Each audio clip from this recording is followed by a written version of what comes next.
Vector projection. That is how we're going to find the amount of force that's applied in the direction of another vector. I want to think of vector projections kind of like a projection movie, where there's a light shining down the tip of one vector perpendicular to the other, creating a shadow. So this hollow red vector down here is like the shadow that's generated from the light that's being shown down the tip of V perpendicular to the vector U. That's our projection vector. The notation for this projection vector starts with PROJ, which is short for projection. And then the order of the two vector names is super important. If we're projecting V onto U, then the shadow that I generate is literally parallel to U, or on top of it, like we see here. So V onto U means that V gets to be normal font size, and U is the subscript. So this notation says that I am projecting the vector V onto the vector U. The length of this vector projection is called the scalar component. And we talked about this in a previous video that we can use trigonometry to find that third side of the triangle. We know the hypotenuse came from the magnitude of V. If we know the angle between V and U, then we'll use that as theta. If we don't know it, we do now know how to calculate it. And so we can use that cosine relationship. Cosine theta is equal to the adjacent side, that's the unknown side, divided by the hypotenuse. And then we simply multiply by that magnitude V on both sides, which divides it off on the right, leaving us with the length of that bottom side of our right triangle. But we're in a calculus class, and although trigonometry is great, we want to know, is there a quicker way to do this? Because at this point, we would have to calculate the angle between the two vectors, and then we could go forward to find the scalar component. And calculating the angle had at least 3 steps in it. So instead of using cosine theta, let's think back to the relationship that we use to find theta.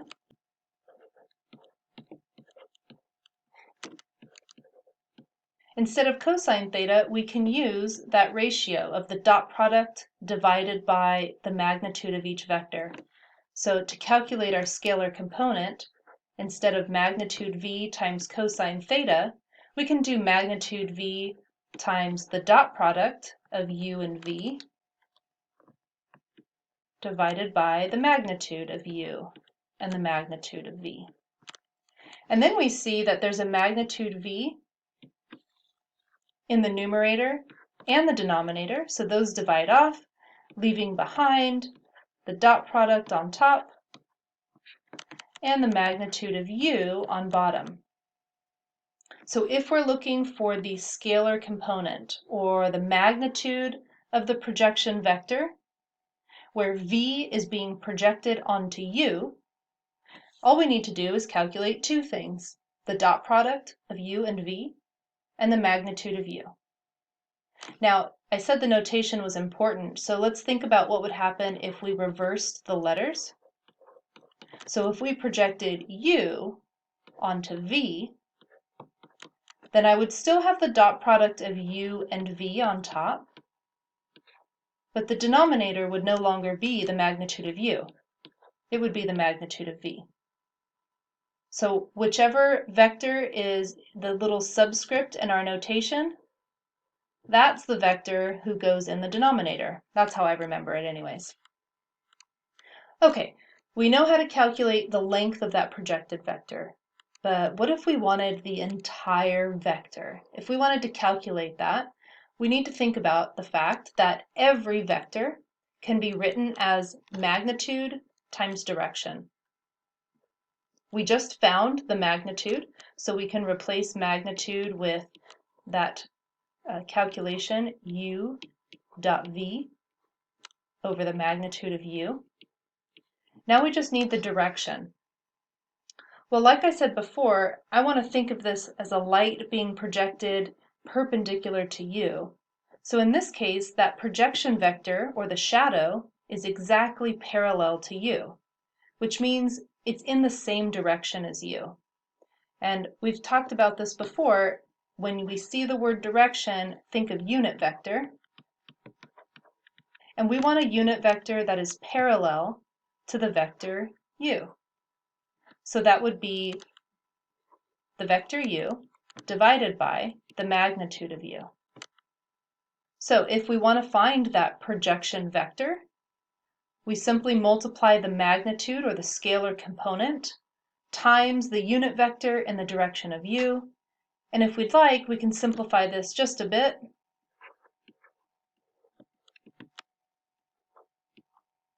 So that we have our dot product u dot v on top.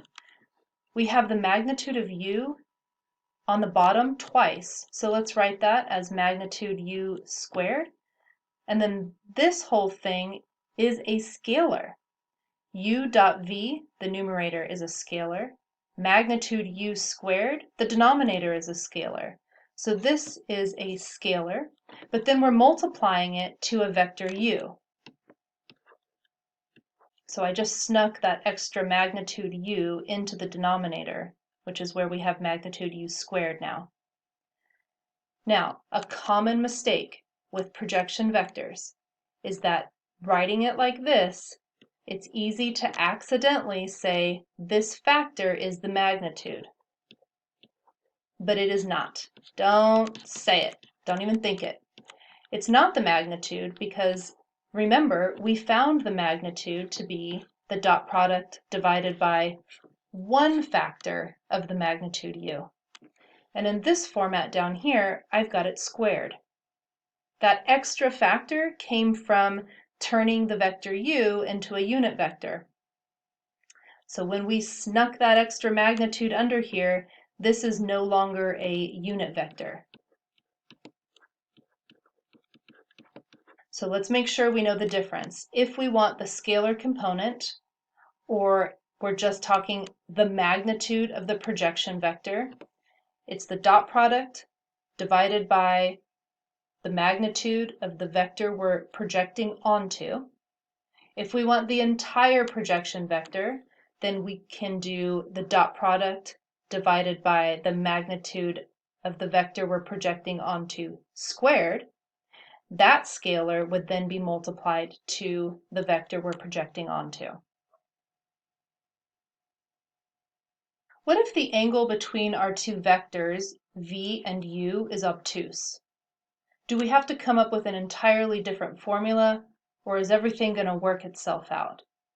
Looking at the picture here with v and u having an obtuse angle between them, we can see that the shadow that's being projected from v is not on top of u.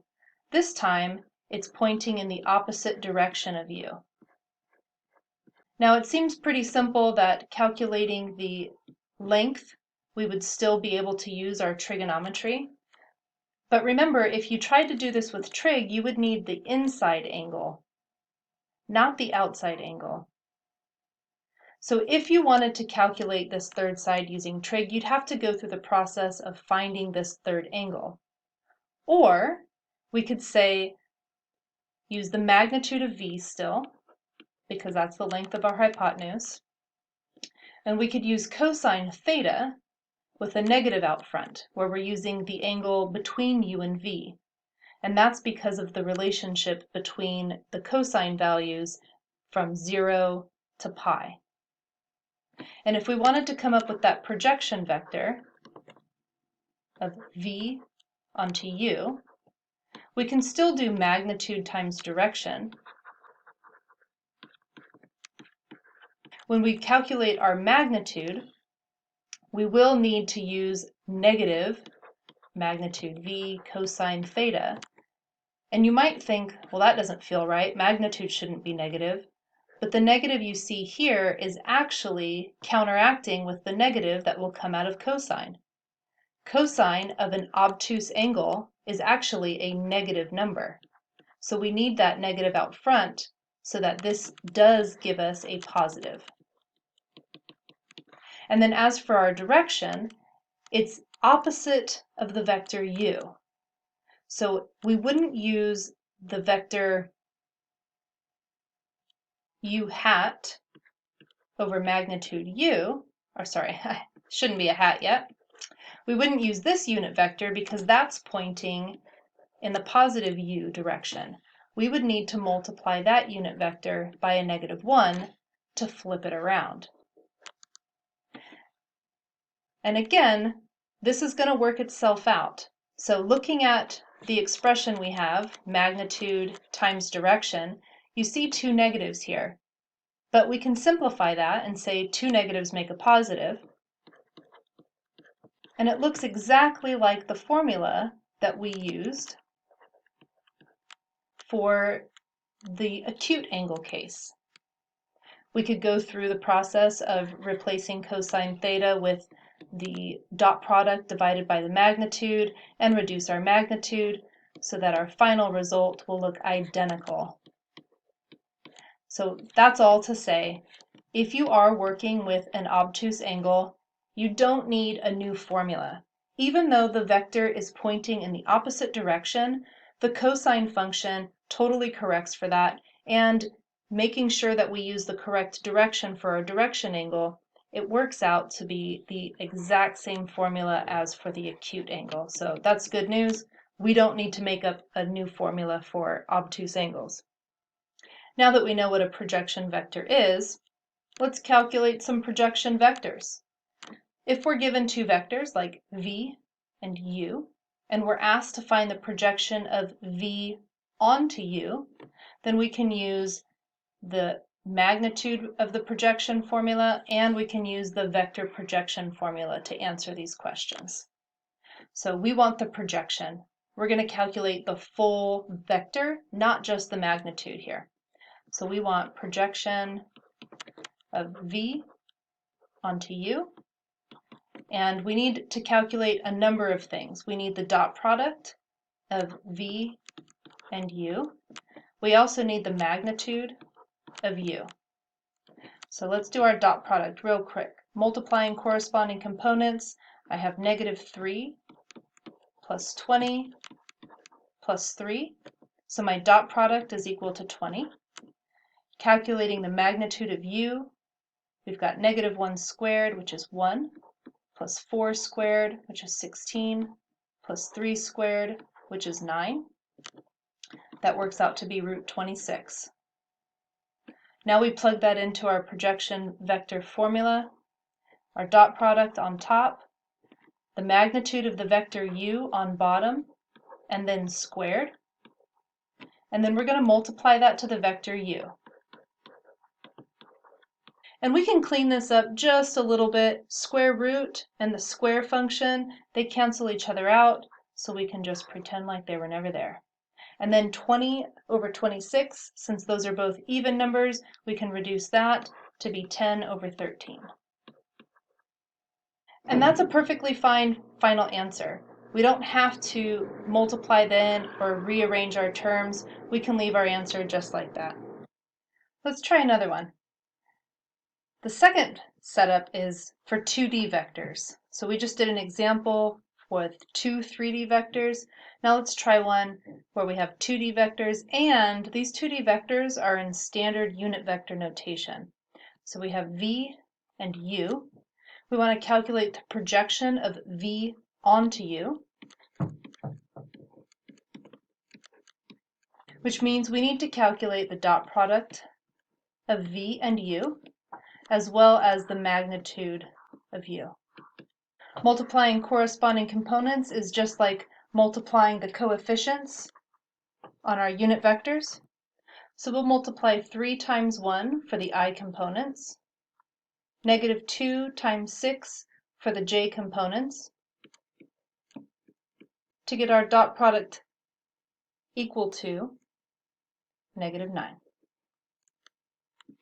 Then the magnitude of the unit vector u, it's not a unit vector yet, sorry. The magnitude of the vector u looks like 1 squared from the I component, 6 squared from the j component. Add those together and square root, we get root 37. So to calculate our projection vector, we put the dot product on top, which is -9, magnitude of the unit vector u on the bottom, root 37, and we need to square it. And then we're going to multiply that to the vector u. And I'm going to keep it in the standard unit vector notation. So instead of pointy brackets, we'll use round brackets. I hat plus 6j hat for the vector u. And we can clean this up just a tad. Square root being squared, those cancel each other out. So then we just have -9 over root 37 times the vector u, which is I hat plus 6j hat. And we're done. Another idea behind projection vectors is that we're breaking vectors apart into different directions. And this is what we call resolving vectors into components. So let's try one of these. We have the vector v. It has the components 8, -3, -3. And we want to rewrite it as a sum of two vectors that are perpendicular to each other. And we want one of the two vectors to be in the same direction as this vector u. So our goal here is to rewrite the vector v as the sum of two vectors. I'm going to call them w and s. And of these two vectors, I want one of them to be in the same direction as the vector u. Let's use s. Let's make s parallel to the vector u. So first, what I need to do is find the amount of the vector v that is parallel to u.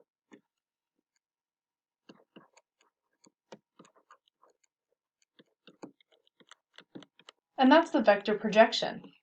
So we're projecting the vector v onto the direction of u. Remember, for that, we need the dot product. So we do the dot product between v and u, multiplying corresponding components. I've got 16 minus 9 minus 6, which simplifies to be 1. I also need the magnitude of the vector u, and that's the vector we're projecting onto. So that looks like 2 squared plus 3 squared plus 2 squared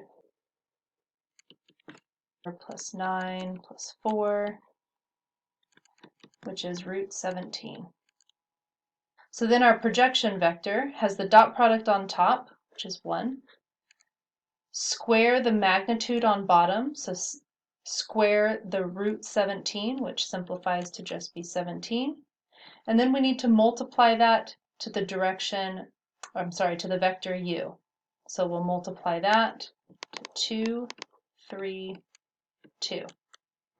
So that'll be the vector s. So now we have v equals w plus s, where we just found s, and we already know what v is. So let's plug both of those vectors in. Plugging in v, we'll say equals, we still need to find w, but we did find s already. I'll write that as 2 over 17, 3 over 17, and 2 over 17. Our last step to find w, notice that we've created an equation with one unknown. We can solve for that unknown. We just need to subtract the s vector from both sides. So then that would look like 8 minus 2 over 17, -3 minus 3 over 17, and again -3 minus 3 over 17. And that would give us the vector w. So let's go ahead and calculate those.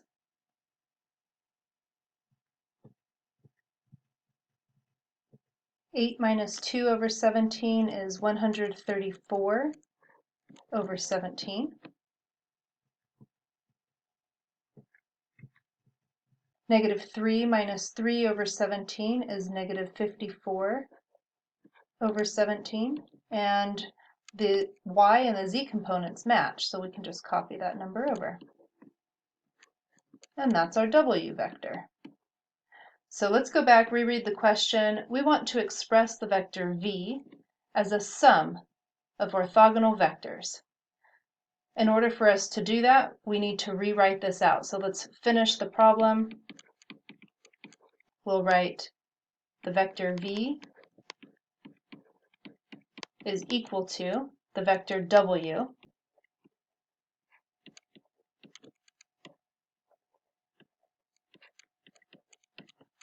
plus the vector s.